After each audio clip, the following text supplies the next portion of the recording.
وَلَقَدْ يَسَّرْنَا الْقُرْآنَ لِلذِّكْرِ فَهَلْ مِن مُّدَّكِرٍ الحمد لله رب العالمين والصلاة والسلام على أشرف الأنبياء والمرسلين أما بعد فأعوذ بالله من الشيطان الرجيم من همزه ونفخه ونفثه بسم الله الرحمن الرحيم رب اشرح لي صدري ويسر لي أمري واحلل عقدة من لساني يفقهوا قولي اللهم انفعنا بما علمتنا وعلمنا ما ينفعنا وزدنا علما فبشر عبادي الذين يستمعون القول فيتبعون أحسنه أولئك الذين هداهم الله وأولئك هم أولو الألباب. بسم الله الرحمن الرحيم. حميم عين سين قاف كذلك يوحي إليك وإلى الذين من قبلك الله العزيز الحكيم له ما في السماوات وما في الأرض وهو العلي العظيم تكاد السماوات يتفطرن من فوقهن والملائكة يسبحون بحمد ربهم ويستغفرون لمن في الأرض ألا إن الله هو الغفور الرحيم. اس سورت کا نام سورہ شورا ہے. شورا کہتے ہیں مشورے کو. اس سورت کے اندر اللہ نے ایک مقام پر مسلمانوں کو آپس میں مشورہ کرنے کا حکم دیا ہے کہ مسلمانوں کا کام ہے آپس میں مشورہ کریں. وَأَمْرُهُمْ شُورَى بَيْنَهُمْ. مسلمانوں کا کام ہے آپس میں مشورہ کریں. تو اسی سے اس سورت کا نام سورۃ الشورى مشہور ہے. بسم اللہ الرحمن الرحیم. حامیم عین سین قاف. حروف مقطعات. ان حروف کو جنہیں کاٹ کاٹ کر پڑھا جاتا ہے، الگ الگ کر کے پڑھا جاتا ہے، انہیں حروف مقطعات کہا جاتا ہے. یعنی وہ حروف جن کو کاٹ کاٹ کر مکمل پڑھا جائے، جن کو ملا کر نہیں پڑھا جاتا زبر زیر پیش کے ساتھ، اور ان کو ملا کر نہیں پڑھا جاتا، بلکہ ان حروف کو کاٹ کاٹ کر الگ الگ کر کے پورا حرف جس طرح حروف تہجی میں ہم پڑھتے ہیں اس طرح کر کے ان حروف کو پڑھتے ہیں. اور پہلے کئی دفعہ میں ان حروف کے بارے میں وضاحت کر چکا ہوں کہ یہ حروف قرآن کریم کو معجزہ ثابت کرتے ہیں، قرآن کریم کے اعجاز کے لیے ہیں، اور گویا کہ یہ عربوں کو چیلنج ہے. عرب لوگ اپنی شعر و شاعری کے اندر، اپنی عبارتوں کے اندر کبھی کبھی وہ اس طرح کے حروف تہجی استعمال کرتے تھے. شعر کہتے یا اپنا کوئی خطاب کرتے تو بعض دفعہ وہ اپنے شعروں کے شروع میں، اپنے خطاب کے شروع میں اس قسم کے الفاظ استعمال کرتے، اور اس قسم کے الفاظ مکمل استعمال کرتے، اور ان سے کسی چیز کی طرف اشارہ ہوتا تھا، کسی چیز کی طرف اشارہ مراد ہوتا تھا. ہا سے مراد کچھ لے لیتے، میم سے مراد کچھ لے لیتے، کچھ ایسے الفاظ جو ہا سے شروع ہوتے ہیں، کچھ ایسے الفاظ جو میم سے شروع ہوتے ہیں، تو وہ اس طرح کر کے اپنی عبارتوں کے شروع میں، اپنے شعروں کے شروع میں اس قسم کے الفاظ مکمل پڑھتے تھے، اور اس سے کسی نہ کسی شے کی طرف اشارہ ہوتا تھا. تو اللہ نے چیلنج کیا ہے کہ تم یہ بتاؤ کہ اللہ رب العالمین نے یہ جو الفاظ استعمال کیے ہیں، ان الفاظ سے کس چیز کی طرف اشارہ ہے. اگر تم کہتے ہو کہ یہ قرآن اللہ کا کلام نہیں ہے، یہ انسانی کلام ہے، تو پھر تم بھی اپنی کلام کے اندر، تم بھی اپنی باتوں کے اندر اس قسم کے الفاظ استعمال کرتے ہو. اگر یہ انسانی کلام ہے اور تم بھی اپنی کلام کے اندر اس قسم کے الفاظ استعمال کرتے ہو، یہ عربی کے حروف تہجی ہیں، کسی اور زبان کے نہیں ہیں، تو اگر یہ انسانی کلام ہے تو پھر تم ان کا معنی کر کے دکھا دو. لیکن ان کا معنی کوئی نہیں کر سکتا، کیونکہ یہ انسانی کلام ہے ہی نہیں، اللہ رب العالمین کا کلام ہے. ان کا معنی اللہ کو پتہ ہے، ان حروف کا معنی. تو یہ حروف گویا کہ قرآن کریم کو معجزہ ثابت کرتے ہیں، اور عربوں کے لیے چیلنج ہے. یہ حروف بھی اور پورا قرآن بھی. قرآن کی فصاحت و بلاغت جس طرح چیلنج ہے عربوں کے لیے، اس طرح یہ حروف بھی عربوں کے لیے چیلنج ہیں کہ اگر تم اس کلام کو انسانی کلام سمجھتے ہو اس جیسی ایک صورت بنا کے لے آؤ، اگر تم اس کلام کو انسانی کلام سمجھتے ہو تو ان حروف کا معنی کر کے دکھا دو۔ عرب نہیں کر سکتے کبھی بھی ان حروف کا معنی، ان حروف کا معنی اللہ کے علاوہ کسی کو نہیں پتہ۔ اسی لیے ان حروف کے بعد جہاں بھی قرآن کریم کی صورتوں کے شروع میں یہ حروف استعمال ہوئے ہیں، وہاں اس کے بعد قرآن کریم کے نازل ہونے کا، قرآن کے نازل ہونے کا، کتاب کے نازل ہونے کا ذکر ہے، وحی کا ذکر ہے، جس سے ثابت ہوتا ہے کہ یہ حروف اصل میں قرآن کریم کو وحی ثابت کرتے ہیں۔ یہ ثابت کرتے ہیں یہ حروف مقطعات کہ قرآن اللہ کا کلام ہے، اس کو اللہ نے نازل کیا ہے۔ صاد والقرآن ذی الذکر، صاد حروف مقطعات میں سے ہے، قرآن کی قسم جو بڑی شان والا ہے، تو حروف مقطعات کے بعد قرآن کا ذکر ہے۔ یاسین والقرآن الحکیم، یاسین حروف مقطعات میں سے ہے، پھر فرمایا والقرآن الحکیم، حکمت والے قرآن کی قسم۔ نون والقلم، نون اور قلم کی قسم، وما یسطرون، اور جو وہ لکھتے ہیں، قلم کی بات ہے اور لکھنے کی بات ہے۔ الف لام را تلک آیات الکتاب الحکیم، الف لام میم ذالک الکتاب لا ریب فیہ، الف لام میم اللہ لا الہ الا هو الحی القیوم نزل علیک الکتاب۔ جو بھی حروف مقطعات پڑھیں، قرآن کا ذکر ہے، کتاب کا ذکر ہے، کتاب کے اتارنے کا ذکر ہے۔ طٰہٰ ما انزلنا علیک القرآن لتشقی، حامیم والکتاب المبین، قاف والقرآن المجید۔ جگہ جگہ آپ کو قرآن کا، کتاب کا، تنزیل کا ذکر ملے گا۔ اسی طرح یہاں بھی آپ کو وحی کا ذکر مل رہا ہے۔ ان حروف مقطعات کے بعد حامیم، عین، سین، قاف، کذالک یوحی الیک، وحی کی بات ہو رہی ہے، اور وحی قرآن کی وحی۔ تو یہ حروف جو ہیں یہ قرآن کریم کے اعجاز کے لیے، امام ابن کثیر رحمہ اللہ وہ ان حروف کی تفسیر کرتے ہوئے فرماتے ہیں کہ ان حروف سے قرآن کریم معجزہ ثابت ہوتا ہے، یہ حروف قرآن کو معجزہ ثابت کرتے ہیں۔ کذالک یوحی الیک، اسی طرح وحی کرتا ہے آپ کی طرف، وإلی الذین من قبلک، اور ان کی طرف جو آپ سے پہلے تھے ان کی طرف بھی وحی کرتا ہے۔ کون؟ اللہ رب العالمین وحی کرتے ہیں آپ کی طرف، اے اللہ کے نبی صلی اللہ علیہ وسلم، اور ان لوگوں کی طرف جو آپ سے پہلے تھے، یعنی آپ سے پہلے انبیاء۔ صرف آپ اکیلے نبی نہیں ہیں، صرف آپ اکیلے کی طرف وحی نہیں ہوئی، آپ کی طرف بھی وحی کرتے ہیں اللہ رب العالمین، اور آپ سے پہلے جو انبیاء اور رسول تھے ان کی طرف بھی وحی کی اللہ رب العالمین نے۔ فرمایا کذالک یوحی الیک، اسی طرح وحی کرتے ہیں آپ کی طرف اے اللہ کے نبی صلی اللہ علیہ وسلم، وإلی الذین من قبلک، اور ان لوگوں کی طرف بھی جو آپ سے پہلے ہیں، یعنی پرانے انبیاء، آپ کی طرف بھی وحی کرتے ہیں اللہ، اور ان لوگوں کی طرف بھی جو آپ سے پہلے ہیں ان کی طرف بھی اللہ نے وحی کی پچھلے انبیاء کی طرف۔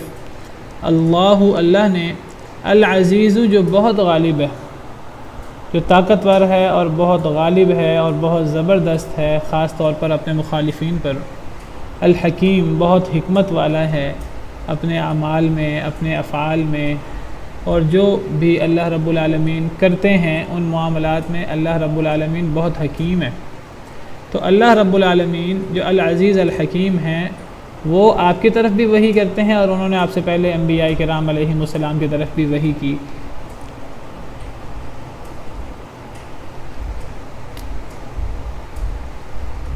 اللہ رب العالمین نے ہم سب کو پیدا کیا ہے، اس کائنات کو پیدا کیا ہے، ہر شے کے خالق اللہ رب العالمین ہے۔ اللہ رب العالمین نے یہ پورا سلسلہ زمین و آسمان کا ہو، اس کائنات کا، ہر چیز کا، یہ اللہ رب العالمین نے در حقیقت انسانوں کے لیے بنایا ہے۔ یہ ہر چیز اللہ رب العالمین نے انسان کے لیے بنائی ہے۔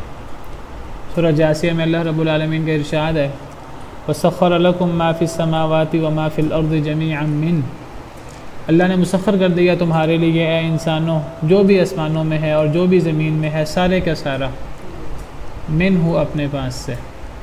ایک اور آیت کریمہ میں اللہ فرماتے ہیں هُوَ الَّذِي خَلَقَ لَكُم مَّا فِي الْأَرْضِ جَمِيعًا، اللہ وہ ذات ہیں جنہوں نے تمہارے لیے جو کچھ زمین میں ہے یہ سارا کا سارا پیدا فرمایا۔ یہ سب چیزیں آسمان کی ہوں، زمین کی ہوں، اللہ نے کس کے لیے مسخر کی ہیں؟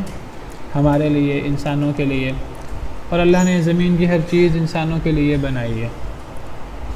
انسان غور کرے ان چیزوں میں انسان ان سے فائدہ اٹھائے اور انسان ان چیزوں میں غور کر کے اپنے رب کو پہچانے۔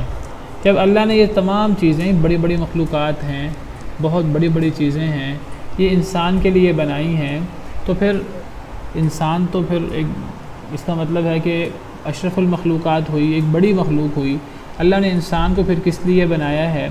تو اللہ نے انسان کو در حقیقت اپنی عبادت کے لیے بنایا ہے، اور اللہ نے اس لیے بنایا، باقی مخلوقات بھی اللہ کی عبادت کرتی تھیں، وہ اللہ کی عبادت پر پابند تھیں، اپنی مرضی سے اللہ کی عبادت نہیں کرتی تھیں، وہ اللہ کی عبادت کرنے پر مجبور تھیں۔ اللہ رب العالمین نے انسان کو بنایا، اور اللہ رب العالمین نے انسان کو اختیار دیا۔ اللہ نے پہلے یہ اختیار، یہ امانت آسمان و زمین اور پہاڑوں پر پیش کی تھی۔ وہ اتنی بڑی مخلوقات ہیں، آسمان، زمین اور پہاڑ، لیکن اتنی بڑی مخلوقات ہونے کے باوجود انہوں نے اتنی بڑی ذمہ داری کو اٹھانا، وہ ڈر گئے اس سے، انہوں نے اس ذمہ داری کو نہیں اٹھایا۔ لیکن انسان نے یہ ذمہ داری اٹھا لی، اور انسان نے کہا کہ میں جبراً نہیں، میں اپنی مرضی سے اللہ کی بات مانوں گا۔ اب جس نے جبراً نہیں، اپنی مرضی سے اللہ کی بات ماننی تھی، جب وہ اپنی مرضی سے اللہ کی بات مان سکتا ہے تو اپنی مرضی سے اللہ کی بات کا انکار بھی پھر کر سکتا ہے۔ پھر دونوں اختیارات دینے تھے اللہ نے۔ انسان نے کہا ٹھیک ہے، مجھے دونوں اختیار دیے جائیں تو میں اللہ کی بات مانوں گا اختیار کے باوجود۔ لیکن انسان نے جلد بازی میں یہ دعویٰ کیا، اکثر انسان اس دعوے میں فیل ہو گئے۔ اکثر انسان جب اللہ نے ان کو اختیار دیا تو بجائے اس کے کہ وہ اللہ کی اپنے اختیار سے بات مانتے، باقی مخلوقات نے تو جبراً اللہ کی بات مانی، وہ مجبور ہیں اللہ کی بات ماننے پر، وہ غلطی کر نہیں سکتے۔ انسان نے کہا میں اپنے اختیار سے اللہ کی عبادت کروں گا، لیکن اکثر انسان جو ہیں وہ اس میں فیل ہو گئے۔ تو بہت نیک ہستیاں ہیں وہ لوگ کہ جو اپنے اختیار سے اللہ کی بات مانتے ہیں۔ اللہ نے اصل میں انسان کو پیدا ہی اس لیے کیا ہے کہ اللہ دیکھیں کہ کون اپنی مرضی سے اللہ کی بات مانتا ہے، کون آزمائشوں کا سامنا کر کے اس کے پاس اختیار ہے وقتی طور پر اللہ کی بات سے انکار کر دے، لیکن وہ انکار نہیں کرتا، وہ اللہ رب العالمین کو راضی کرنے کے لیے اللہ رب العالمین کی بات مانتا ہے۔ اللہ رب العالمین نے انسان کو اس لیے پیدا کیا ہے کہ انسان اپنے اختیار سے اللہ کی عبادت کرتا ہے کہ نہیں کرتا۔ جب اللہ رب العالمین نے انسان کو پیدا کیا تو اللہ نے انسان کو کسی مقصد کے لیے پیدا کیا تھا۔ اللہ نے انسان کو بتانا تھا میرا تم سے تقاضا کیا ہے۔ اب ایک صورت یہ تھی کہ اللہ تعالیٰ ہر انسان کو بتائیں کہ میرا تم سے تقاضا یہ ہے، تم نے یہ کام کرنا ہے۔ اللہ ہر انسان کو وحی کرتے، تو ہر انسان کو وحی کرنا اور ہر انسان سے کلام کرنا یہ اللہ کے شایان شان نہیں ہے۔ انسان اشرف المخلوقات ہے ٹھیک ہے، لیکن مخلوق ہے اللہ کی، اللہ کے یہ شایان شان نہیں ہے اللہ ہر ایک سے بات کریں، یہ ہر مخلوق اللہ سے ہم کلام ہو، یہ اللہ ہر مخلوق پر وحی کریں، یہ اللہ کے شایان شان نہیں ہے۔ ایک صورت تو یہ تھی کہ اللہ تعالیٰ خود آ کر ہمیں بتا دیتے، یہ اللہ کے شایان شان نہیں ہے۔ ایک صورت یہ تھی اللہ تعالیٰ ہر انسان کو اپنے پاس بلا کر انسان کو بتا دیتے، یہ انسان کے شایان شان نہیں ہے، انسان اتنا عظیم نہیں ہے کہ اللہ ہر انسان کو اپنے پاس بلا لے۔ اللہ نے نبی کریم صلی اللہ علیہ وسلم کو بلایا آسمانوں پر، یہ بعض لوگوں کو، بعض خاص لوگوں کو یہ مقام نصیب ہوتا ہے، ہر شخص کو یہ مقام نصیب نہیں ہوتا اللہ اس کو اپنے پاس بلائیں۔ اب نہ اللہ رب العالمین نے خود آ کر بتانا ہے، یہ اللہ کے شان کے خلاف ہے، نہ اللہ رب العالمین نے ہر انسان کو اپنے پاس بلانا ہے۔ اب پھر تیسری صورت اللہ نے کیا اختیار فرمائی کہ اللہ رب العالمین نے انسانوں تک اپنا پیغام پہنچانے کے لیے وحی کی صورت اختیار فرمائی، اور اس بات کو اللہ رب العالمین نے قرآن کریم میں اس طرح بیان فرمایا، اللہ یصطفی من الملائکۃ رسلا ومن الناس، اللہ فرشتوں میں سے بھی رسول چن لیتے ہیں اور انسانوں میں سے بھی رسول چن لیتے ہیں۔ فرشتہ رسول انسان رسول کی طرف وحی کرتا ہے، اور انسان رسول باقی انسانوں کی طرف اللہ کا پیغام پہنچاتا ہے۔ تو اللہ نے فرشتوں میں سے بھی رسول چنے ہیں اور انسانوں میں سے بھی رسول چنے ہیں، ایک پورا سسٹم بنا دیا اللہ نے۔ نہ اللہ ہر ایک کو بتائیں انسان کو بذات خود، نہ اللہ ہر انسان کو اپنے پاس بلائیں، اللہ تعالیٰ اپنے رسولوں کے ذریعے وحی کے ذریعے یہ معاملہ کریں گے۔ جو لفظ وحی ہے، اس وحی کی وضاحت کر رہا ہوں آپ کے سامنے کہ یہ وحی کی کیا ضرورت ہے، یہ وحی کیوں ہوتی ہے انبیاء پر، یہ اس کی تھوڑا سا میں نے تمہید بیان کی ہے آپ کے سامنے۔ یہ اس لیے وحی ہوتی ہے کیونکہ جب اللہ رب العالمین نے حضرت آدم کو بھیجا زمین میں تو اللہ نے فرمایا میری طرف سے وحی آئے گی، تو اب تم نے اس بات ماننی ہے. وہ امتحان کے لیے وہی آتی ہے, انسان اللہ کی بات مانتا ہے کہ نہیں مانتا, تو یہ جاننے کے لیے اللہ کا حکم کیا ہے وہ وحی ہوتی ہے. اللہ رب العالمین کا ارشاد ہے کہ وحی کے بارے میں کہ ما کان لبشر ان یکلمہ اللہ, سورہ شورى آیت نمبر 51. اللہ فرماتے ہیں وما کان لبشر ان یکلمہ اللہ, کسی بشر کے یہ لائق نہیں کہ اللہ سے وہ کلام کر سکے. اللہ سے کلام کرنا یہ بہت بڑے اعزاز کی بات ہے. یہ اللہ اس سے کلام کرے, کسی بشر کے یہ لائق نہیں کہ اللہ اس سے کلام کرے. اگر اللہ سب لوگوں سے کلام کرنا شروع کر دیں, یہ ہر انسان کے لائق نہیں ہے یہ بات. یہ تو جن سے اللہ کلام کرتے ہیں وہ تو بڑے معزز لوگ ہوتے ہیں. اللہ ہر بشر سے کلام نہیں کرتے, کسی بشر سے اللہ کلام نہیں کرتے, مگر کس کس طریقے سے کرتے ہیں؟ الا وحیا, یا وحی کے ذریعے, او من وراء حجاب, یا پردے کے پیچھے سے, او یرسل رسولا, یا فرشتہ بھیج کر, فیوحی باذنہ ما یشاء, وہ وحی کرے اللہ کے حکم سے جو اللہ چاہیں. تو فرمایا کہ 3 صورتیں ہیں, ان 3 صورتوں سے اللہ بشر سے کلام کرتے ہیں, اور ہر بشر سے نہیں کرتے, جس بشر سے اللہ چاہتے ہیں اس سے اللہ ان 3 صورتوں کے ساتھ کلام کرتے ہیں. یہ 3 صورتیں کیا ہیں؟ ایک تو صورت وحی کی ہے, وحی سے کیا مراد ہے یہ بعد میں بیان کرتا ہوں, اگلی چیزیں زیادہ واضح ہیں, وہ جب وہ چیزیں بیان کر دوں گا تیسری چیز خود بخود کلیئر ہو جائے گی. اللہ فرماتے ہیں اللہ کسی انسان سے کلام نہیں کر سکتے مگر 3 صورتوں کے ساتھ. ایک وحی, اس کو ذرا چھوڑ دیجئے, اس کی بعد میں وضاحت کرتا ہوں. یا پردے کے پیچھے سے. پردے کے پیچھے سے مراد ہے کہ اللہ تعالیٰ کی آواز آ رہی ہو لیکن اللہ تعالیٰ نظر نہ آ رہے ہوں, اللہ تعالیٰ سامنے نہ ہوں, پردے کے پیچھے سے اللہ کی آواز آ رہی ہو. یہ ایک صورت ہے وحی کی. جس طرح اللہ رب العالمین نے سیدنا موسیٰ علیہ السلام سے کلام کیا, وہ درخت سے آواز آ رہی تھی. اس کے علاوہ اللہ حضرت موسیٰ علیہ السلام سے کلام کرتے رہے, تو حضرت موسیٰ علیہ السلام کو کلیم اللہ کہا جاتا ہے. اور کہا جاتا ہے کہ اللہ تعالیٰ نے نبی کریم صلی اللہ علیہ وسلم سے بھی حجاب کے پیچھے سے کلام کیا معراج کے موقع پر. اور کہا جاتا ہے کہ اللہ رب العالمین نے سیدنا آدم علیہ السلام سے بھی کلام کیا حجاب کے پیچھے سے. نبی صلی اللہ علیہ وسلم سے سوال ہوا حضرت آدم کے بارے میں کہ کیا آدم علیہ السلام نبی تھے؟ صحیح حدیث میں تو آپ نے فرمایا نعم نبی مکلم, نبی تھے, ان سے کلام ہوتی تھی, ان سے کلام کیا جاتا تھا. تو اس سے امام ابن کثیر وغیرہ اور دیگر علماء نے ثابت کیا کہ حضرت آدم بھی کلیم اللہ تھے. تو بہرحال کلیم اللہ ہونا یہ ایک بڑا اعزاز ہے. یہ اعزاز تمام انبیاء کو حاصل نہیں ہوا, کہ بعض جلیل القدر انبیاء کو یہ اعزاز حاصل ہوا.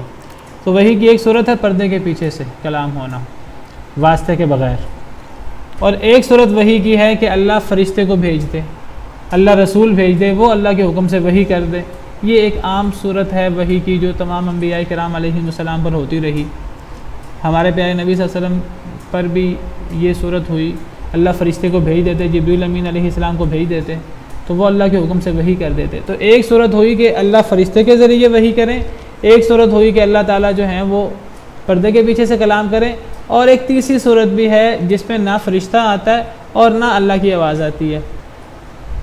یہ پھر کون سی صورت ہے؟ یہ خواب کے ذریعے, خواب کے ذریعے بھی وحی ہوتی ہے. انبیاء کرام علیہ السلام کے خواب وحی ہوتے ہیں, یاد رکھیے. نبی کو جو خواب آئے وہ وحی ہوتا ہے. حضرت ابراہیم علیہ السلام کو خواب آئے میں اپنے بیٹے کو ذبح کر رہا ہوں, وہ خواب نہیں تھا صرف ہمارے عام انسانوں کے خواب کی طرح, وہ اللہ کی وحی تھا. اس لیے حضرت ابراہیم علیہ السلام نے جب اس پہ عمل کیا تو اللہ نے تعریف کی ان کی اور کہا قد صدقت الرؤیا, آپ نے خواب سچ کر دکھایا, آپ نے اللہ کے حکم پر کما حقوق عمل کیا ہے. نبی صلی اللہ علیہ وسلم پر جو خواب آتے تو نبی صلی اللہ علیہ وسلم خواب صحابہ کرام کے سامنے بیان کرتے, اور آپ کے خواب وحی ہیں امت کے لیے. اور نبی صلی اللہ علیہ وسلم پر جو وحی کی ابتدا ہوئی وہ بھی صحیح بخاری کی حدیث کے مطابق شروع میں آپ کو 6 مہینے خواب آتے رہے. جو آپ خواب دیکھتے تھے وہ بالکل سچا ثابت ہوتا, اور جس طرح آپ خواب دیکھتے اسی طرح وہ حقیقت بن کے آپ کے سامنے آ جاتا. یہ خواب جو ہے یہ وحی کی صورت ہے. تیسری جو صورت ہے وحی کی, جو اللہ پردے کے پیچھے سے بات بھی نہیں کرتے اور فرشتے کے ذریعے بھی نہیں ہوتی. اسی صورت کے اندر القاء اور الہام ہو سکتا ہے, نبی پر ڈائریکٹ الہام ہو جائے, نبی کے دل میں ایک بات اللہ تعالیٰ ڈال دیں. یہ فرشتے کے بغیر بھی اللہ تعالیٰ دل میں بات ڈال دیتے ہیں، اللہ کی آواز بھی نہ آ رہی ہو اور فرشتہ بھی نہ آئے، اس کے علاوہ بھی وہی ہو سکتی ہے۔ بعض حدیثوں میں آتا ہے نبی کریم صلی اللہ علیہ وسلم نے ارشاد فرمایا القی فی روعی، میرے دل میں یہ بات ڈالی گئی ہے کہ انہ لن یموت نفس حتی تستوفی رزقا او کما قال علیہ الصلوۃ والسلام، آپ نے فرمایا میرے دل میں یہ بات ڈالی گئی ہے کہ تم میں سے اس وقت تک کوئی شخص مر نہیں سکتا جب تک اس کا رزق مکمل نہ ہو جائے۔ تو ایک انسان کو رزق کے پیچھے نہیں پڑنا چاہیے، وہ رزق انسان کا لکھا ہوا ہے، وہ موت سے پہلے اسے مل کر رہے گا۔ حدیث کے شروع کے الفاظ ہیں میرے دل میں یہ بات ڈالی گئی، یہ بھی وحی کی صورت ہے، یہ فرشتہ نہیں لایا یا یہ اللہ کی آواز نہیں آئی، تو یہ بھی صورت ہوتی ہے۔ نبیوں میں خواب ہو یا القاء اور الہام ہو، یہ صرف اللہ کی طرف سے ہوتا ہے، یہ یقینی ہوتا ہے اللہ کی طرف سے ہو۔ بعض دفعہ یہ القاء اور الہام اور خواب وغیرہ کے اندر کوئی خوشخبری وغیرہ یہ غیر نبی کو بھی دے دی جاتی ہے، لیکن وہاں احتمال ہو سکتا ہے کہ یہ اللہ کی طرف سے ہے کہ شیطان کی طرف سے ہے۔ غیر نبی کو بھی خواب آ سکتا ہے، سچا خواب آ سکتا ہے غیر نبی کو، لیکن جھوٹا خواب بھی آ سکتا ہے۔ غیر نبی کو سچا خواب بھی آ سکتا ہے، جھوٹا خواب بھی آ سکتا ہے۔ اسی لیے حدیث میں آتا ہے لم یبق من النبوۃ الا المبشرات، اب نبوت میں سے کوئی شے باقی نہیں رہی نبی صلی اللہ علیہ وسلم کے بعد، ہاں سچے خواب جس کو مبشرات کہا گیا، اس میں بعض دفعہ خوشخبری مل جاتی ہے انسان کو۔ بعض دفعہ ہم لوگ خواب کے اندر اپنے کسی عزیز کو جنت میں دیکھ لیتے ہیں، کوئی اچھی چیز دیکھ لیتے ہیں، بعض دفعہ وہ سچا خواب ہوتا ہے، اور یہ سچے خواب زیادہ تر نیک لوگوں کو آتے ہیں۔ تو غیر نبی کو بھی سچا خواب آ سکتا ہے، لیکن یقینی نہیں ہے غیر نبی کو سچا خواب آئے، وہ جھوٹا خواب بھی ہو سکتا ہے۔ خواب کی تین صورتیں، ایک سچا خواب، ایک جھوٹا خواب، اور ایک انسان جو روزمرہ زندگی میں جو روزمرہ انسان کے روزمرہ کے اعمال ہوتے ہیں، بعض دفعہ وہی پریشانیاں وہ خواب بن کر انسان کو جو ہے وہ پریشان کرتے ہیں۔ انسان امتحان کی تیاری کر رہا ہو تو انسان خواب میں دیکھتا ہے میں امتحان دے رہا ہوں، جس مشکل میں شکار ہوتا ہے کئی دفعہ وہی مشکل انسان کو خواب میں نظر آ جاتی ہے۔ تو یہ تین قسم کے خواب ہیں جو انسان کو آتے ہیں۔ تو عام انسانوں کے جھوٹے خواب بھی ہو سکتے ہیں، نبیوں کا کوئی خواب جھوٹا نہیں ہوتا، نبی کے ہر خواب وہی ہوتا ہے۔ اسی طرح عام انسانوں کے دل میں بھی کوئی بات ڈالی جا سکتی ہے، میرے دل میں نیکی کا خیال ہے، ممکن اللہ کی طرف سے آیا ہو، اور میرے دل میں کوئی خیال ہے میں سمجھ رہا ہوں وہ نیکی ہے، حالانکہ وہ نیکی نہ ہو، وہ ممکن ہے شیطان نے وسوسہ ڈالا ہو۔ تو میرے دل میں کوئی بات آتی ہے، اللہ کی طرف سے بھی ہو سکتی ہے، شیطان کی طرف سے بھی ہو سکتی ہے، لیکن نبیوں کے دل میں جو بات ڈالی جاتی ہے وہ یقینی طور پہ اللہ کی طرف سے ہوتی ہے۔ حامیم، عین، سین، قاف حروف مقطعات میں سے ہیں، اور کل میں ان کی تفصیلی وضاحت کر چکا ہوں کہ یہ حروف مقطعات ہیں، ان حروف کو کاٹ کاٹ کر پڑھا جاتا ہے، اور یہ حروف قرآن کریم کو اللہ کی کلام، اللہ کا معجزہ ثابت کرتے ہیں۔ اسی لیے ان حروف کے بعد ہمیشہ الا ماشاء اللہ قرآن کا، کتاب کا، تنزیل کا، وحی کا ذکر آتا ہے۔ یہاں بھی وحی کا ذکر آیا ہے ان حروف کے بعد۔ اسی طرح وحی کرتے ہیں آپ کی طرف اے اللہ کے نبی صلی اللہ علیہ وسلم، اور ان لوگوں کی طرف جو آپ سے پہلے تھے، یعنی آپ سے پہلے انبیاء کی طرف۔ اللہ تعالیٰ العزیز جو بہت غالب ہیں، یعنی اپنے مخالفین پر، الحکیم بہت حکمت والے ہیں، یعنی اپنے فیصلوں میں۔ تو یعنی جس طرح اللہ نے آپ کی طرف وحی کی ہے اے نبی صلی اللہ علیہ وسلم، یہ اسی طرح کی وحی ہے جس طرح کی وحی اللہ رب العالمین نے پچھلے انبیاء کرام علیہ السلام پر کی تھی۔ تو پچھلے انبیاء کرام علیہ السلام کو یہودی، عیسائی مانتے ہیں، مشرکین مکہ بھی مانتے ہیں۔ یہودی حضرت موسیٰ کو اللہ کا نبی مانتے ہیں، پچھلے انبیاء کو اللہ کا نبی مانتے ہیں حضرت ابراہیم سمیت۔ عیسائی حضرت عیسیٰ، حضرت موسیٰ، حضرت ابراہیم وغیرہ دیگر انبیاء کرام علیہ السلام کو مانتے ہیں۔ مشرکین مکہ حضرت ابراہیم کو اللہ کا نبی مانتے تھے، اپنے آپ کو دین ابراہیمی کا حامل کہتے تھے۔ تو اللہ تعالیٰ فرماتے ہیں کہ اے نبی صلی اللہ علیہ وسلم، جس طرح اللہ نے پچھلے انبیاء کی طرف وحی کی تھی جن کو آپ کے مخالفین بھی مانتے ہیں، تو اسی طرح اللہ نے آپ پر بھی وحی کی ہے۔ اب یہ آپ کے منکر کیوں ہیں؟ تو اصل وجہ یہ نہیں ہے، اصل مسئلہ یہ نہیں ہے کہ ان کو وحی یا وحی کوئی نئی چیز ہے ان کے سامنے، اب ان کو جو ہے وہ سمجھ نہیں آ رہی کہ یہ کوئی پہلی مرتبہ ہوا ہے کہ وحی ہوئی ہے ان کے سامنے۔ یہ مانتے ہیں کہ انبیاء کرام علیہ السلام پر وحی ہوتی رہی ہے، تو جب یہ انبیاء کو مانتے ہیں تو جس طرح ان انبیاء پر وحی ہوتی رہی ہے اسی طرح آپ پر بھی وحی ہوئی ہے۔ اللہ نے آپ پر وحی کی ہے اور آپ سے پہلے لوگوں کی طرف بھی وحی کی ہے، یہ وحی ملتی جلتی ہے۔ سورہ نساء میں ہے انا اوحینا الیک کما اوحینا الی نوح والنبیین من بعد، اے نبی صلی اللہ علیہ وسلم ہم نے آپ پر اسی طرح وحی کی، کما اوحینا الی نوح والنبیین من بعد، جیسے ہم نے نوح علیہ السلام پر وحی کی تھی اور ان کے بعد آنے والے انبیاء کرام علیہ السلام پر۔ حضرت نوح علیہ السلام اور ان کے بعد آنے والے انبیاء کرام علیہ السلام پر جس طرح ہم نے وحی کی، اسی طرح اے نبی صلی اللہ علیہ وسلم ہم نے آپ پر وحی کی۔ اس سے پتہ لگتا ہے کہ پرانے انبیاء پر جس طریقے سے وحی ہوتی رہی تو نبی کریم صلی اللہ علیہ وسلم پر ان تمام طریقوں سے وحی ہوئی ہے۔ ممکن ہے اللہ نے پرانے بعض انبیاء اور رسل پر وحی کا ایک طریقہ نہیں ہے، کئی طریقے ہیں، جس میں نے کل ذکر کیا تھا، 3 طریقے ہیں، موٹے موٹے کا ذکر کریں، تفصیل میں جائیں تو 3 سے بھی زیادہ بن جاتے ہیں، موٹے موٹے 3 طریقے بنتے ہیں۔ کل میں نے آپ کے سامنے سورہ شورا کی آیت پڑھی تھی کہ ایک تو یہ ہے کہ اللہ تعالیٰ رسول بھیجیں فرشتہ اور وہ رسول اللہ کے حکم سے وحی کرے، دوسری صورت ہے کہ اللہ تعالیٰ فرشتے کے بغیر پردے کے پیچھے سے بات کریں، اور تیسری صورت وحی کی ہے جس میں خواب یا الہام جیسی چیزیں آ جاتی ہیں۔ یہ موٹی موٹی 3 صورتیں بنتی ہیں، ضروری نہیں پچھلے تمام انبیاء کرام علیہ السلام پر ان تینوں صورتوں کے ذریعے یہ بات ہوئی ہو۔ کسی نبی پر کسی ایک طریقے سے بات ہو سکتی ہے، کسی نبی سے 2 طریقوں سے بات ہو سکتی ہے۔ تو اس آیت کریمہ سے پتہ لگا، اور وہ جو میں نے آپ کے سامنے بھی سورہ نساء کی آیت کریمہ پڑھی ہے، انا اوحینا الیک کما اوحینا الی نوح والنبیین من بعد، سورہ نساء آیت نمبر 163 ہے۔ اے نبی صلی اللہ علیہ وسلم ہم نے آپ پر اس طرح وحی کی جس طرح ہم نے نوح علیہ السلام والنبیین من بعد اور ان کے بعد آنے والے انبیاء پر وحی کی، جس طرح نوح علیہ السلام اور ان کے بعد والے انبیاء پر وحی کی اسی طرح آپ پر وحی کی۔ تو ممکن ہے کہ نبی صلی اللہ علیہ وسلم سے پہلے جو انبیاء آئے حضرت نوح کے بعد حضرت نوح، ان میں سے بعض انبیاء پر ہر طریقے سے وحی نہ ہوئی ہو، کسی پر رسول بھیج کر ہوئی ہو، کسی پر جو ہے وہ پردے کے پیچھے سے بات ہوئی ہو، اور کسی کے ساتھ صرف وحی والا معاملہ ہو۔ پہلی صورت نبی کریم صلی اللہ علیہ وسلم کے ساتھ ان تینوں صورتوں کے ذریعے وحی ہوئی ہے، کیونکہ اللہ فرماتے ہیں آپ پر ہم نے اس طرح وحی کی، جس طرح یہ نہیں فرمایا جس طرح نوح پر وحی کی تھی، فرمایا جس طرح نوح اور ان کے بعد آنے والے انبیاء سب پر وحی کی۔ اگر ایک نبی پر ایک طریقے سے وحی کی، دوسرے پر دوسرے سے وحی کی، تیسرے پر تیسرے طریقے سے وحی کی، تو نبی صلی اللہ علیہ وسلم پر ان تینوں طریقوں سے وحی کی ہے۔ اس سے یہ پتہ لگتا ہے، واللہ اعلم، باقی اللہ بہتر جانتے ہیں۔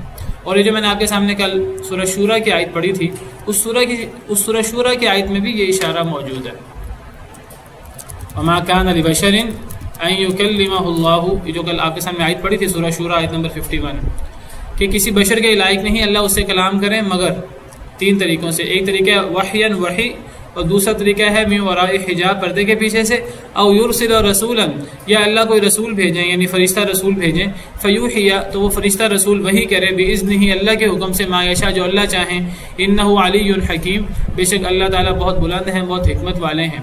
اس آیت کریمہ سے پتہ لگتا ہے کہ اللہ کسی بھی بشر سے ان 3 طریقوں کے علاوہ کسی طریقے سے کلام نہیں کرتے، یہ 3 موٹے موٹے طریقے ہیں۔ اب یہاں عمومی بات ہے، یہاں کوئی نبی کریم صلی اللہ علیہ وسلم کا خاص ذکر نہیں ہے، یہاں عمومی بات ہے کہ کسی بھی بشر سے اللہ نہیں کلام کریں گے مگر ان 3 طریقوں میں سے کسی طریقے کے ساتھ، کسی ایک طریقے کے ساتھ یا تینوں کے ساتھ، چوتھا طریقہ نہیں ہو سکتا۔ موٹے موٹے یہ 3 طریقے ہی ہیں۔ ہاں اگر ہم کہیں چوتھا طریقہ، 5واں طریقہ، وہ انہی طریقوں کے اندر شامل ہو، جس طرح ابھی میجر صاحب کہہ رہے ہیں کہ خواب ایک الگ طریقہ ہے اور الہام ایک الگ طریقہ ہے، یہ دونوں طریقے وحی میں آ جاتے ہیں پہلی صورت میں، تو یہ موٹے موٹے 3 طریقوں میں یہ چیزیں آ جاتی ہیں۔ تو یہاں نبی صلی اللہ علیہ وسلم کا خاص ذکر نہیں ہے، یہاں تمام انبیاء کا عمومی تذکرہ ہے۔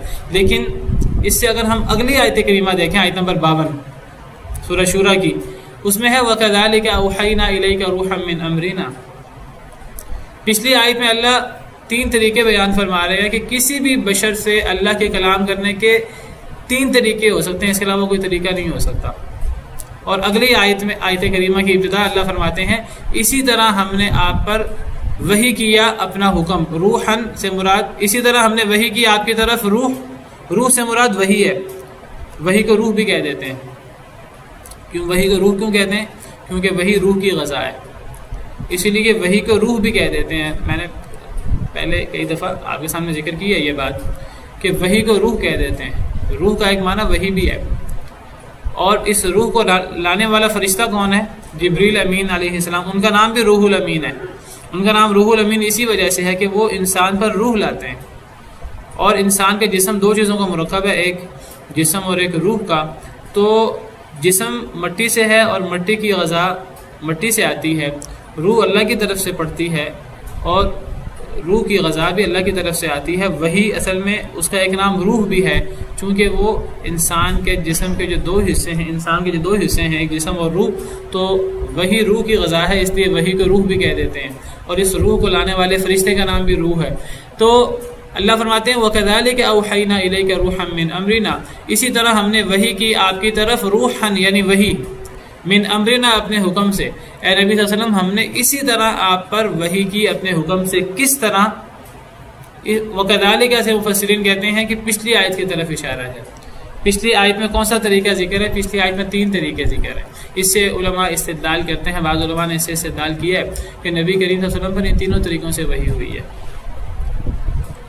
اب یہ جو آخری طریقہ ہے کہ اللہ فرشتہ رسول بھیجیں اور فرشتہ رسول اللہ کے حکم سے وحی کرے، اس طریقے سے پورا قرآن نازل ہوا ہے. اس طریقے سے پورا قرآن نازل ہوا ہے، کیونکہ قرآن کریم میں قرآن نازل ہونے کی کیفیت یہ ذکر ہوئی ہے کہ قرآن ڈائریکٹ نہیں اترا، پردے کے پیچھے سے نہیں اترا، وہ فرشتے کے ذریعے اترا ہے. سورہ شعراء 19 پارے کی صورت ہے، اس صورت میں اللہ رب العالمین کا ارشاد ہے وَإِنَّهُ لَتَنزِيلُ رَبِّ الْعَالَمِينَ، یہ قرآن اللہ رب العالمین کی طرف سے نازل کرتا ہے. نزل بہ الروح الامین، اسے روح الامین لے کر اترے ہیں، یعنی فرشتہ جبریل امین، علی قلبک، آپ کے قلب اطہر پر، لتکون من المنذرین، تاکہ آپ ڈرانے والے بن جائیں، بلسان عربی مبین، عربی واضح عربی زبان میں. تو اس آیت کریمہ سے، اور سورہ بقرہ کی بھی آیت ہے قل من کان عدوا لجبریل فإنه نزله على قلبک، جو جبریل کا دشمن ہے تو وہ جان لے کہ جبریل تو وہ ہستی ہیں جنہوں نے آپ پر اللہ کے حکم سے قرآن نازل کیا ہے. تو پتہ لگا کہ قرآن کا نزول جبریل کے واسطے سے ہوا ہے، قرآن کا نزول جبریل کے واسطے سے ہوا ہے.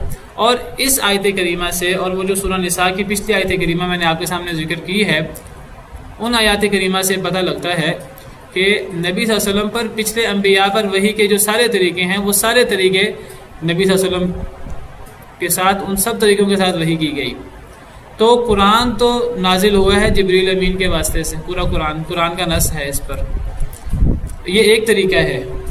اس کا مطلب ہے کہ نبی کریم صلی اللہ علیہ وسلم پر اس کے علاوہ بھی وحی اتری ہے، اور یہ بہت بڑی دلیل ہے منکرین حدیث کے خلاف. منکرین حدیث کہتے ہیں کہ بس قرآن وحی ہوتی ہے، غیر قرآن وحی نہیں ہوتی. امام بخاری رحمہ اللہ، یہ جو میں نے ابھی آپ کے سامنے سورہ نساء کی آیت رکھی تھی، امام بخاری نے اس آیت کریمہ سے حدیث کو وحی ثابت کیا ہے. امام بخاری کا ایک بڑا زبردست انداز ہے، ہم میں سے بہت کم لوگ اس پہ غور کرتے ہیں. علماء ذکر کرتے ہیں اس کو، ہم سمجھتے ہیں جیسے بخاری حدیث کی کتاب ہے، بخاری حدیث کی کتاب ہے، لیکن امام بخاری نے اتنا زبردست ہمیں استدلال کا طریقہ سکھایا ہے. وہ کوئی حدیث سے کوئی مسئلہ ثابت نہیں کرتے، پہلے قرآن کی آیت لاتے ہیں ترجمۃ الباب میں، پہلے قرآن کی آیت لاتے ہیں، پھر اس کے نیچے وہ حدیث لاتے ہیں. صحیح بخاری کی خصوصیت ہے اس میں ترجمۃ الباب ہوتا ہے، اور ترجمۃ الباب میں امام بخاری پہلے وہ ایک باب قائم کرتے ہیں، باب میں مسئلہ بیان کرتے ہیں، اور مسئلہ بیان کرنے کے بعد ترجمۃ الباب میں قرآن کی کوئی نہ کوئی آیت لاتے ہیں جس کا اس مسئلے سے تعلق ہوتا ہے، پھر اس کی تشریح میں حدیث لاتے ہیں. تو امام بخاری نے صحیح بخاری کی جب ابتدا کی تو صحیح بخاری کا پہلا کتاب، جو پہلا اس کا انہوں نے کتاب رکھی، اس کا نام ہے بدء الوحی، کتاب بدء الوحی، کہ وحی کی ابتدا کیسے ہوئی. تو امام بخاری شروع کی حدیثوں میں پہلی حدیث انما الاعمال بالنیات ہے، اور دوسری حدیث میں حضرت عائشہ کی حدیث ہے جس میں ذکر ہے کہ وحی کی ابتدا کیسے ہوئی، کیسے غار حرا میں جبریل امین علیہ السلام قرآن لے کر آئے اور کیسے وحی لے کر آئے. تو امام بخاری جب وہ حدیثیں لائے ہیں وحی کی ابتدا کی، تو وہاں قرآن کی آیت لاتے ہیں ترجمۃ الباب میں. اور وہ کون سی آیت لاتے ہیں؟ آپ حیران ہوں گے، وہ سورہ نساء کی آیت لاتے ہیں، انا اوحینا الیک کما اوحینا الی نوح والنبیین من بعد. یہ قرآن کی آیت لاتے ہیں، میں نے پہلے بھی ذکر کیا ہے کئی دفعہ اسی کلاس کے اندر.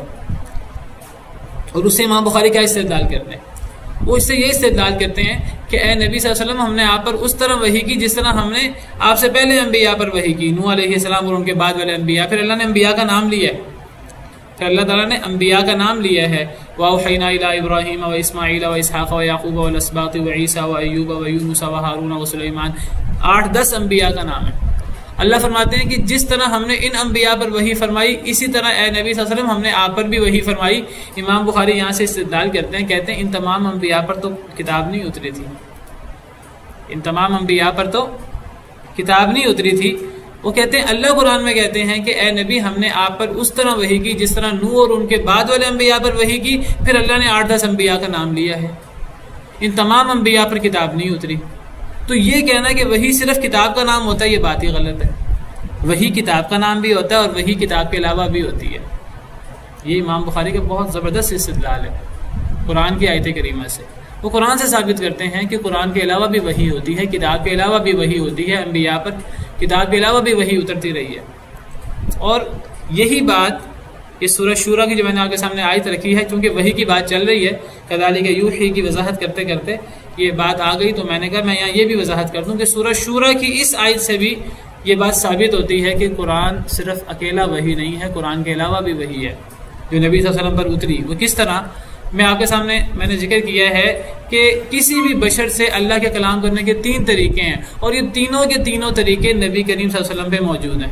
ضروری نہیں پچھلے تمام انبیاء میں یہ تینوں طریقے موجود ہوں، ممکن ہے ان میں سے کسی میں 2 طریقے موجود ہوں، کسی میں ممکن ہے 3 طریقے موجود ہوں، کسی سے 1 طریقے سے وحی ہوئی ہو، لیکن نبی صلی اللہ علیہ وسلم کے ساتھ ان تینوں طریقوں سے وحی ہوئی ہے۔ کیسے پتہ لگا؟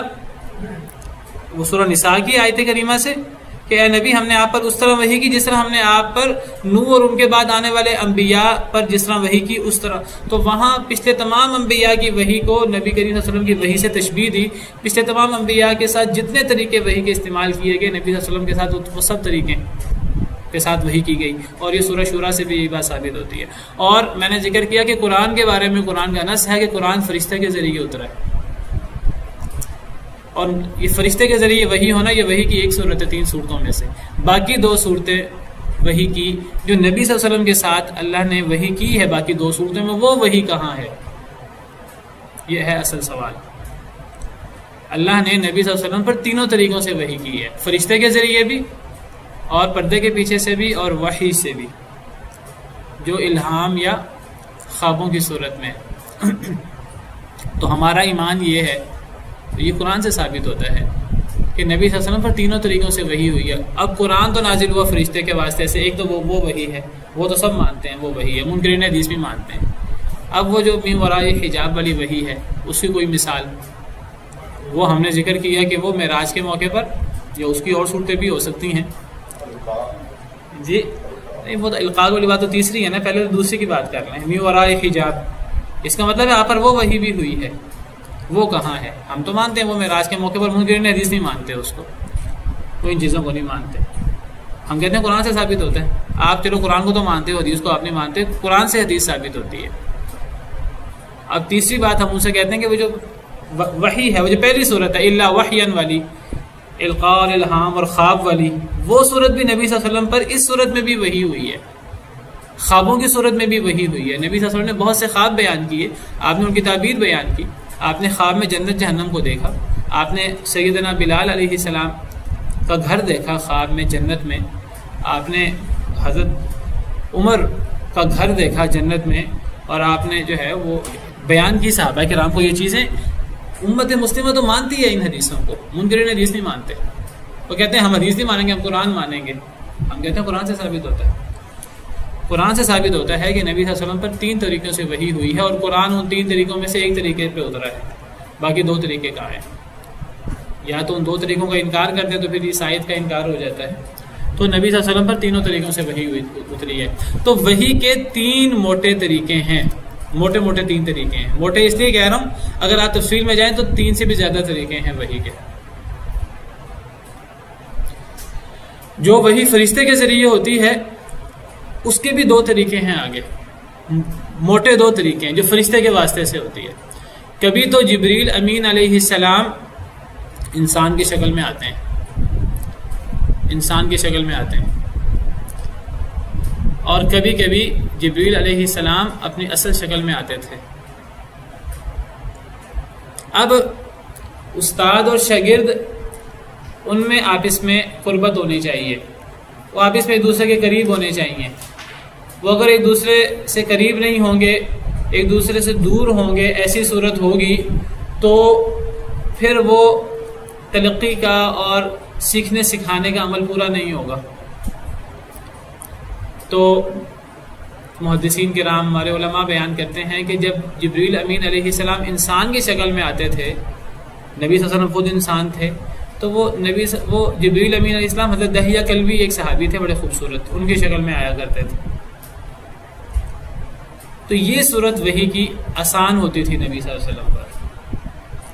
اور ایک صورت جبریل امین علیہ السلام کی یہ ہوتی تھی کہ وہ انسان کی شکل میں نہیں آتے تھے، وہ اپنی اصل شکل میں ملکوتی شکل میں آتے تھے. وہ چاہے نظر آئیں آپ کو یا نہ نظر آئیں، نظر آنا ضروری نہیں ہے. اگرچہ نبی کریم صلی اللہ علیہ وسلم نے حضرت جبریل امین علیہ السلام کو ان کی اصل شکل میں بھی 2 دفعہ دیکھا ہے، قرآن سے یہ بات ثابت ہوتی ہے، وہ ایک الگ موضوع ہے. ویسے جو وہی آپ کو جبریل کے واسطے سے ہوئی ہے وہ 2 طریقوں سے ہوئی ہے. یہ 3 طریقوں میں سے ایک طریقہ ہے، اس ایک طریقے کی وضاحت کر رہا ہوں. وہ ایک طریقہ بھی اس کی بھی آگے 2 صورتیں بنتی ہیں. ایک صورت یہ ہے کہ جبریل امین علیہ السلام انسان کی شکل میں آئیں اور نبی صلی اللہ علیہ وسلم وہ ایک ایسے فرشتے سے وحی لے رہے ہیں جو انسان کی شکل میں ہے، فرشتہ بھی انسان کی شکل میں، آپ بھی انسان. تو یہ سیکھنے سکھانے کا عمل، لینے دلانے کا عمل پورا ہو گیا اور آپ پر وحی اتر گئی. اور دوسری صورت یہ ہے کہ جبریل امین علیہ السلام ملکوتی صورت میں ہوں، اگرچہ آپ ان کو دیکھیں یا نہ دیکھیں. یہ صورت آپ پر مشکل ہوتی تھی، حدیث میں آتا ہے یہ صورت آپ پر مشکل ہوتی تھی.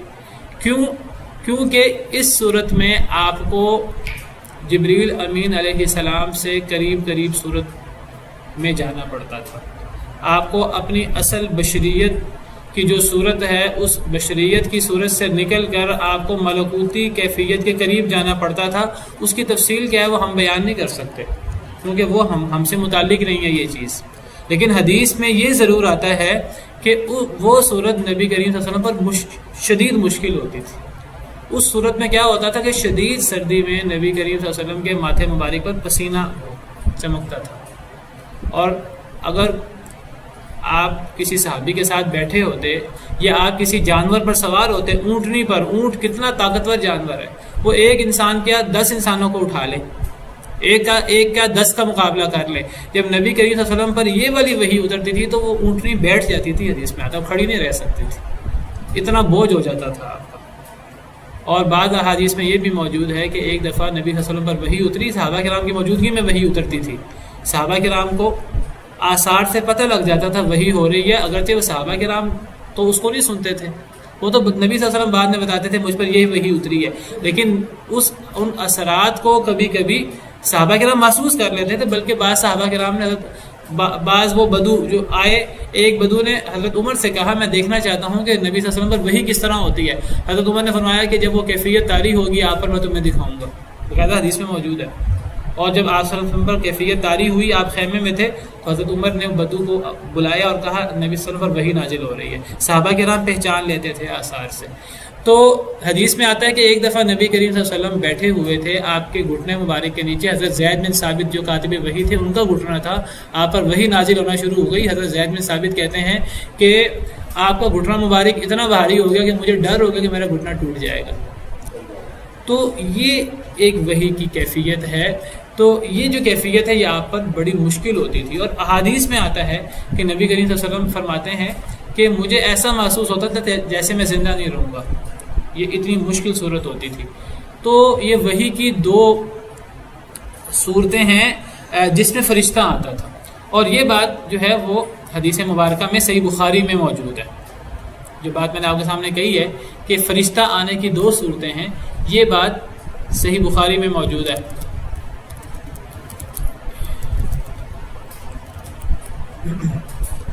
صحیح بخاری کی حدیث ہے، حدیث نمبر 2 ہے صحیح بخاری کی. امام بخاری نے شروع میں کتاب بدل وحی اس میں وحی کی صورتیں بیان کی ہیں اور اس میں واضح کی ہے کہ ایک قرآنی وحی ہوتی ہے، ایک حدیث کی وحی ہوتی ہے. اچھا، تو اس میں حضرت عائشہ رضی اللہ عنہا فرماتی ہیں کہ حضرت حارث بن ہشام نے نبی صلی اللہ علیہ وسلم سے سوال کیا، یا رسول اللہ کیف یاتیک الوحی، اے اللہ کے رسول صلی اللہ علیہ وسلم آپ پر وحی کیسے آتی ہے؟ صحابہ کرام تو زیادہ اس کے آثار دیکھتے تھے، ان پر تو کیفیت وارد نہیں ہوتی تھی، اصل کیفیت تو نبی صلی اللہ علیہ وسلم میں بیان کر سکتے تھے. فقال رسول اللہ صلی اللہ علیہ وسلم، تو رسول کریم صلی اللہ علیہ وسلم نے فرمایا احیانا یاتینی مثل صلصلۃ الجرس، کبھی کبھی وہ مجھے گھنٹی کی آواز کی طرح آتی ہے.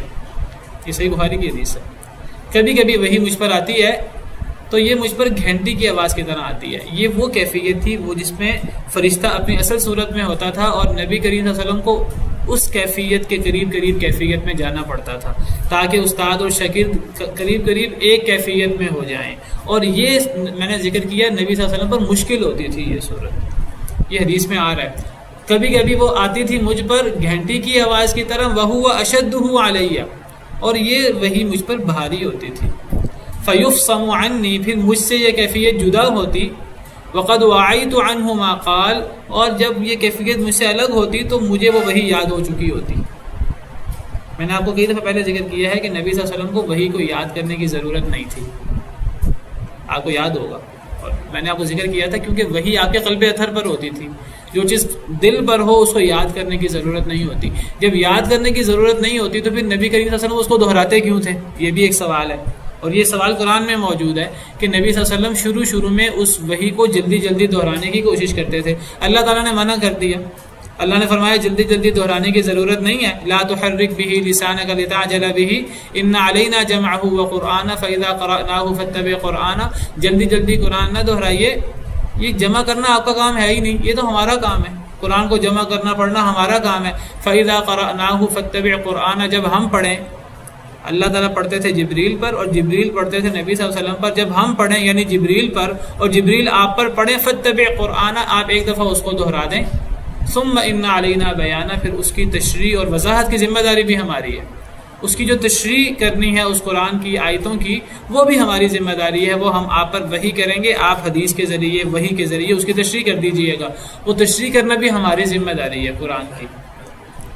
تو اللہ نے ان آیات میں فرمایا کہ قرآن یاد کرنا آپ کی ذمہ داری نہیں ہے, آپ کو خود بخود یاد ہو جائے گا. آپ کا کام کیا, ایک دفعہ دہرا دیں. پھر ایک دفعہ دہرایا کیوں جاتا تھا, وہ شاید اللہ کو بہتر پتہ ہے, وہ قرآن کی قرات, تاکہ قرات کی سند بھی اللہ تک پہنچ جائے.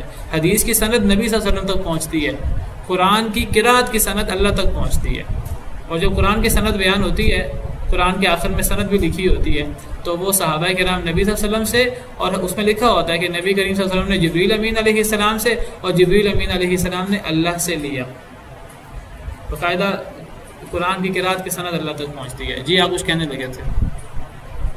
جب وہی فرشتوں کے پاس آتی ہے تو وہ ہوش ہو جاتی ہے. جی جب انہیں ہوش آتا ہے پھر انہیں بھی یاد ہو چکا ہوتا ہے. جی یہ بات قرآن کی آیت میں موجود ہے اور اس کی تشریح بھی حدیث میں آتی ہے. بالکل ایسا ہی ہے, سورہ سبا میں ہم نے یہ پڑھا تھا.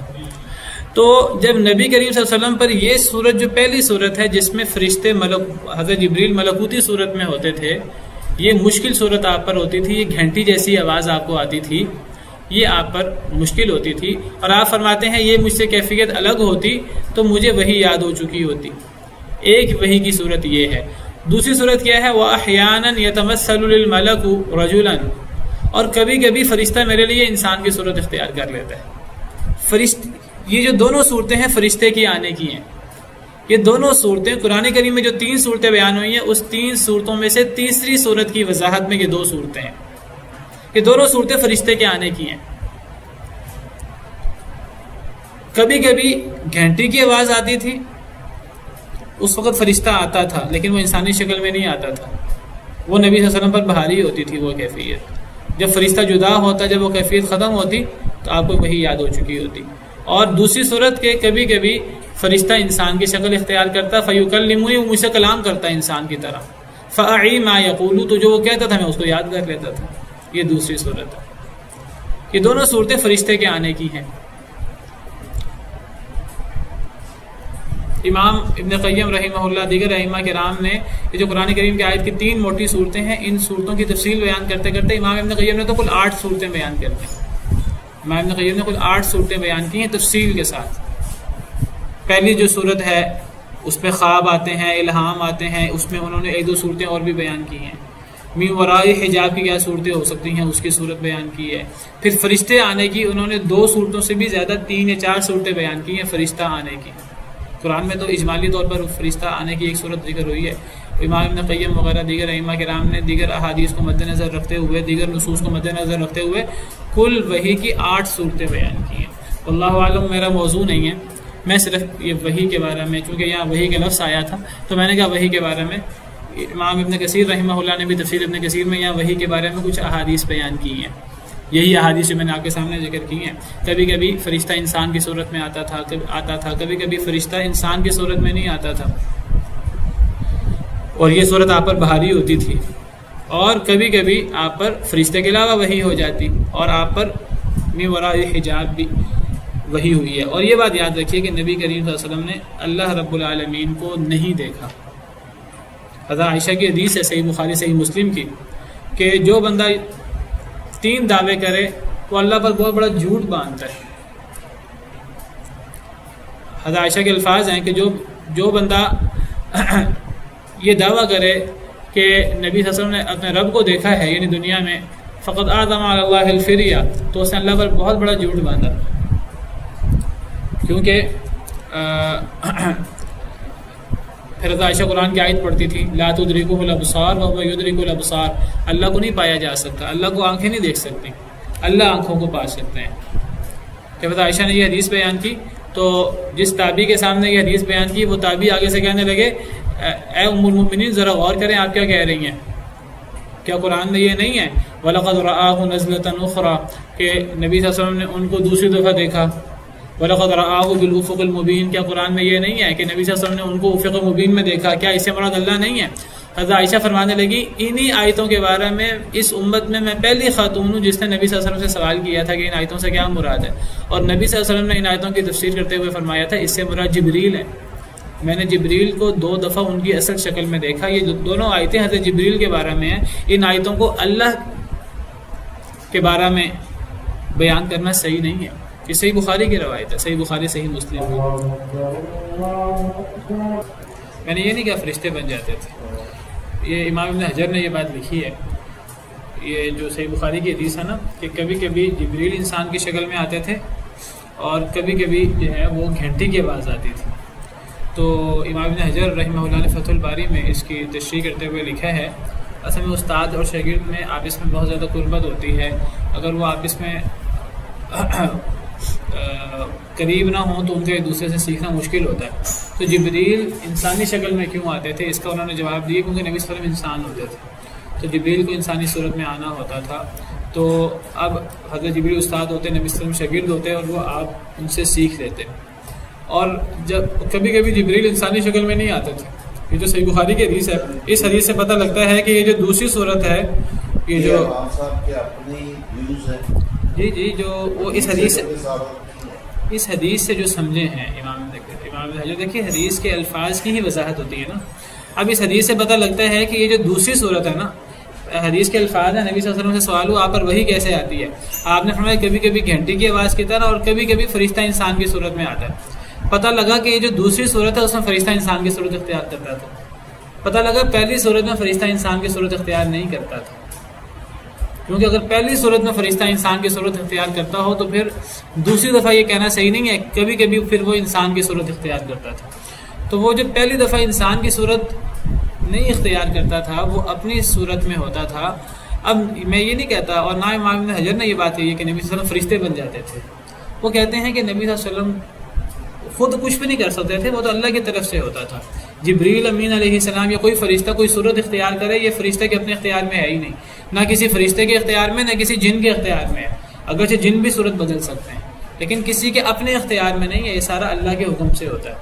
حضرت جبریل امین علیہ السلام حضرت مریم کے پاس آئے، انسان کی صورت میں آئے، انسانی صورت خود اختیار کی تھی انہوں نے، اللہ کے حکم سے انہوں نے یہ کام کیا تھا. اور یہ جو حضرت جبریل امین علیہ السلام نبی صلی اللہ علیہ وسلم پر وحی کے لیے آتے تھے حضرت دحیہ کلبی کی صورت میں، وہ اللہ کے حکم سے یہ کام کرتے تھے. تو جس وحی کی صورت میں حضرت جبریل دحیہ کلبی کی صورت اختیار نہیں کرتے تھے، امام ابن حجر اور دیگر محدثین نے ان کی تائید میں لکھا ہے کہ اس صورت میں نبی کریم صلی اللہ علیہ وسلم ملکوتی صفت کے قریب ہو جاتے. اس کی کیفیت کیا ہوتی ہم اس کو بیان نہیں کر سکتے کیونکہ اس کی تفصیلات حدیث میں نہیں آتی. آپ کو دوسری صورت اختیار کرنا اور یہ چیز آپ پر بھاری ہو اس میں کوئی بعید بھی نہیں ہے. بہرحال اس کی کوئی دو ٹوک دلیل ہمارے پاس نہیں ہے. امام ابن حجر کی ایک رائے ہے، رائے صحیح بھی ہو سکتی ہے غلط بھی ہو سکتی ہے. ہمارے پاس 100% غلط کہنے کے لیے بھی کوئی دلیل، ہمارے پاس 100% میں نے کہا حدیث صلاح سے بات ثابت نہیں ہوتی. امام ابن حجر نے اس حدیث کی شرح میں یہ بات لکھی ہے. اپنی مرضی سے نہیں کر سکتے، اللہ کی دی ہوئی طاقت سے، اللہ کے دیے ہوئے اختیار سے یہ کام کرتے ہیں. تو فرشتہ بھی اللہ کی مرضی سے یہ کام کرتا ہے. تو امام ابن حجر کہتے ہیں کہ حضرت جبریل کو انسانی شکل اختیار کرنے کی ضرورت کیا تھی؟ ایک تو ہے نا کہ وہ انسان کی صورت میں آئے، جس طرح حدیث جبریل میں حضرت جبریل امین علیہ السلام امت محمدیہ کو ان کا دین سکھانے آئے، تب تو انسان کی صورت میں آئے، وہ تو سمجھ میں آتی ہے. عام حالت میں انسان کی صورت میں آنے کی کیا ضرورت تھی؟ جو پہلی وحی ہے غار حرا کی، اس میں حضرت جبریل انسان کی صورت میں تھے اور انہوں نے نبی کریم صلی اللہ علیہ وسلم کو بھیجا بھی ہے.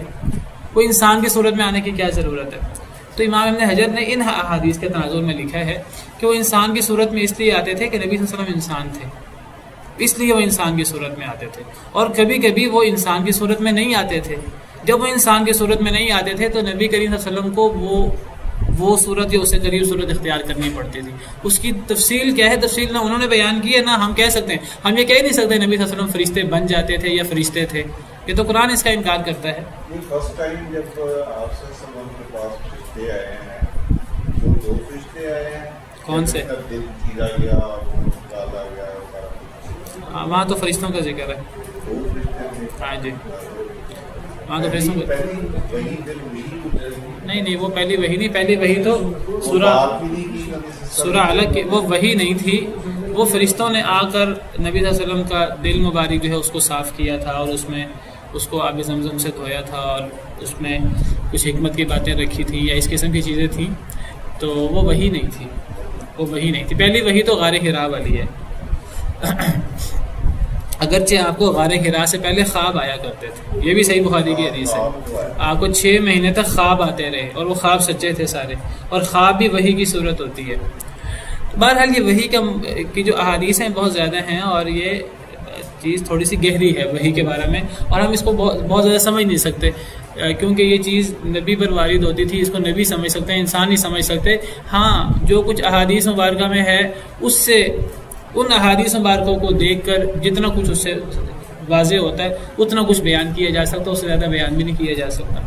واللہ تعالی عالم. جی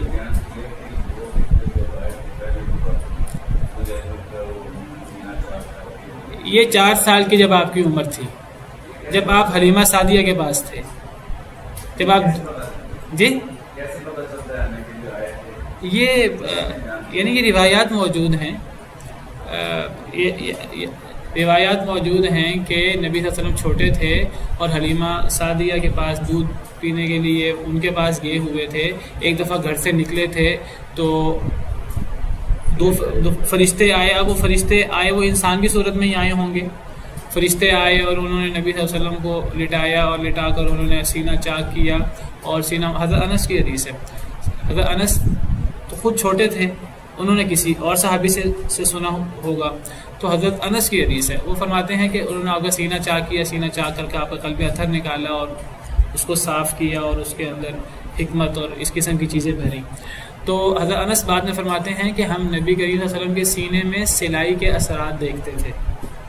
اور یہ ایک دفعہ نہیں ہوا، 2 دفعہ ہوا. ایک دفعہ یہ بچپن میں اور ایک دفعہ معراج سے پہلے. جب معراج کے لیے آپ کو لے جانے لگا، جب آپ لے جائے گے، لے جانے سے پہلے بھی آپ کا سینہ اطہر چاک ہوا ہے، دوسری مرتبہ بھی چاک ہوا ہے. یہ چیزیں احادیث مبارکہ وغیرہ میں موجود ہیں.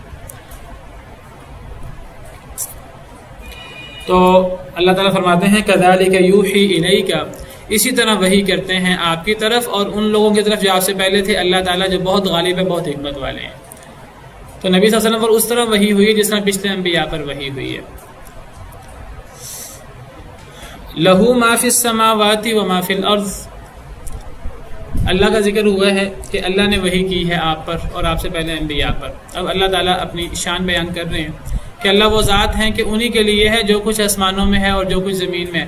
آسمان و زمین اللہ کا ہے، اللہ کی ملکیت ہے، اللہ کی تخلیق ہے، اللہ کا ہے. اور آسمان و زمین کی ہر چیز بھی اللہ کی ہے.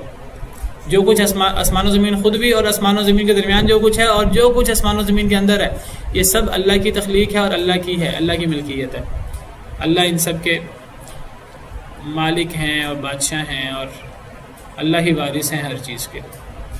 وَهُوَ الْعَلِيُّ الْعَظِيمُ، اور وہ بہت بلند اور بہت عظیم ہے. اللہ رب العالمین کی صفات میں سے عظیم صفات میں سے ایک عظیم صفت ہے علی. اور قرآن کریم میں یہ صفت کئی جگہ پر آتی ہے. کئی جگہ علی بلند، کئی جگہ متعال بلند، کئی جگہ اعلیٰ سب سے بلند. کئی لوگ ہیں مسلمان کہلاتے ہیں اپنے آپ کو، لیکن اللہ کو بلند مانتے ہی نہیں ہیں. اللہ کو جگہ جگہ فرماتے ہیں میں بلند ہوں. اب اللہ فرما رہے ہیں میں بلند ہوں. اللہ اپنے بارے میں بہتر جانتے ہیں کہ یہ جاہل، ہم جیسے جاہل لوگ اللہ کے بارے میں بہتر جانتے ہیں. اللہ اپنے بارے میں بہتر جانتے ہیں. جو اللہ نے اپنے بارے میں فرمایا ہمیں ماننا ہوگا. نہیں مانیں گے تو انکار لازم آئے گا. ہاں اگر اس بلندی سے کوئی انسانوں کی مشابہت یا کوئی اس کے اندر ناقص صفت آتی ہے، ہم کہیں گے کہ ہم اس ناقص صفت کا انکار کرتے ہیں. جو اللہ نے اپنے بارے میں بلندی کا فرمایا، ہم اللہ کو بلند مانتے ہیں جیسے اللہ کی شان کو لائق ہے. اس بلندی سے یہ ثابت نہیں ہوتا کہ اللہ رب العالمین جہت علوم کے اندر، جہت علوم نے اللہ کو اپنے محیط کر لیا ہے اور اللہ کو اپنے گھیرے میں لے لیا ہے. ہم اس قسم کی فلسفیانہ بحثوں میں جاتے ہی نہیں ہیں کہ اللہ کیا جہت کے پابند ہیں، کیا اللہ بلندی کے پابند ہیں، کیا ایک بلندی ہوتی ہے، ایک نیچے ہونا ہوتا ہے، ایک بلندی، ایک دائیں، ایک بائیں، ایک سامنے، ایک پیچھے، یہ 6 جہاد ہیں. تو یہ کیا اللہ ان جہاد کے پابند ہیں؟ بھائی پابند ہیں کہ نہیں ہمیں اس بات کا نہیں پتہ. ہمیں تو اس بات کا پتہ ہے کہ اللہ رب العالمین العلی ہیں، اللہ رب العالمین المتعال ہیں، اللہ رب العالمین الاعلی ہیں. اللہ رب العالمین سب سے بلند مخلوق اللہ کا عرش، اللہ رب العالمین عرش سے بھی بلند ہیں، عرش کے اوپر ہے. الرحمن علی العرش استوى. جو اللہ کو بلند نہیں مانتے وہ اللہ کو عرش پہ بھی نہیں مانتے. حالانکہ قرآن کریم کی 7 آیات میں اللہ رب العالمین کے لیے ہے کہ اللہ رب العالمین عرش پہ مستوی ہیں. 7 قرآن کریم کی آیات ہیں اور احادیث اس معنی میں تو بہت زیادہ ہیں. ہزاروں، سینکڑوں، ہزاروں دلائل ہیں اس بات کے. لیکن جو لوگ نہیں مانتے وہ کہتے ہیں اللہ رب العالمین ہر جگہ ہیں. کوئی دلیل نہیں ہے اس بات کی. اللہ رب العالمین ہر جگہ ہے. اللہ کو بلند نہیں مانتے. اللہ فرماتے ہیں میں بلند ہوں، میں بڑا ہوں. تو بلند ہونا اللہ کی عظیم صفت ہے. آیت الکرسی میں بھی یہ موجود ہے وَلَا يَؤُودُهُ حِفْظُهُمَا وَهُوَ الْعَلِيُّ الْعَظِيمُ. یہاں بھی یہ صفت موجود ہے. تو اللہ رب العالمین بہت شان والے ہیں، بہت بلند ہیں، بہت عظیم ہیں. کتنے عظیم ہیں کہ ہم جتنی عظیم مخلوقات ہم دیکھتے ہیں، ہم جتنے عظیم مخلوقات دیکھتے ہیں ہمیں اس میں آسمان بہت بڑی مخلوق نظر آتا ہے، زمین بہت بڑی مخلوق نظر آتی ہے. اللہ فرماتے ہیں اللہ اتنے عظیم ہیں تکاد السماوات یتفطرن من فوقہن، قریب ہیں آسمان پھٹ پڑے من فوقہن اپنے اوپر سے. اللہ اتنے عظیم ہیں، اتنے عظیم ہیں کہ آسمان اللہ کے سامنے کوئی حیثیت نہیں رکھتے. ہمیں جو آسمان بہت بڑے نظر آتے ہیں ہمیں ڈر محسوس ہوتا ہے. اللہ اتنے عظیم ہیں کہ قریب ہے کہ آسمان اللہ کے ڈر سے پھٹ پڑے. اللہ اتنے عظیم ہیں، اللہ کی عظمت اتنی بڑی ہے. وہ جبریل امین علیہ السلام جن کے 600 پر تھے، جنہوں نے آسمان کے کنارے کو گھیرا ہوا تھا. حدیث میں آتا ہے معراج کے موقع پر جبریل امین علیہ السلام کانپ رہتے تھر تھر اللہ کے ڈر سے. اور یہ جو کڑک جس سے ہم گھبراتے ہیں، یہ کڑک اور یہ بادل یہ اللہ کے ڈر سے کانپتے ہیں. یسبح الرعد بحمدہ والملائکۃ من خیفتہ. کڑک اللہ کی تسبیح کرتی ہے اور فرشتے اللہ کے خوف سے. تو بہرحال اللہ اتنے عظیم ہے کہ آسمان قریب ہیں کہ اللہ کی عظمت سے اور اللہ کی بلندی اور اللہ کی عظمت سے پھٹ پڑے. چلے باقی